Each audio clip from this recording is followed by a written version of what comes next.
Треба да се избрише можноста со која се враќа целосниот правен субјективитет на факултетите и институтите, односно се напушта концептот на интегриран универзитет.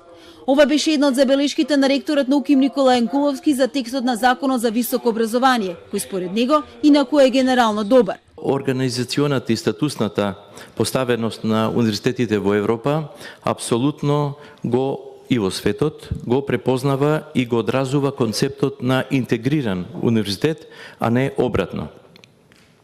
Содавањето на својство на правно лице на единиците, законот ја напушта концепцијата за интегриран универзитет според Болонската декларација, односно конференција, што негативно ќе се одрази на мислењето на Европската Унија. Јанкуловски ја посочи и потребата да се утврди минималната нето плата за кадрот, односно 3,5 просечни плати за редовен професор, 3 за вонреден и 2,5 за доцент.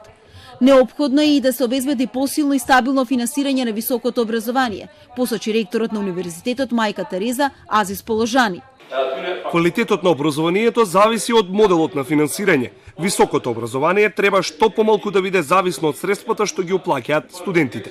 Зависноста од студентите се поврзува со послаб квалитет. Според ректорот на Штипскиот универзитет, законот треба да содржи одредба според која студентите може да работат. Не можат да работат. Тоа што мислат дека можат, не можат. Затоа одат да работат во странство, затоа издава милијадници документи за студенти кои потоа ни заминуваат универзитетите. Предлог законот за високо образование е правен за универзитетите и од универзитетите и затоа очекувам да биде донесен со консензус, рече министерката Рената Десковска. Според неа, новиот закон треба да биде основа за идниот развој на високото образование, да им се стави крај на аномалиите и на корпоративниот пристап во образованието.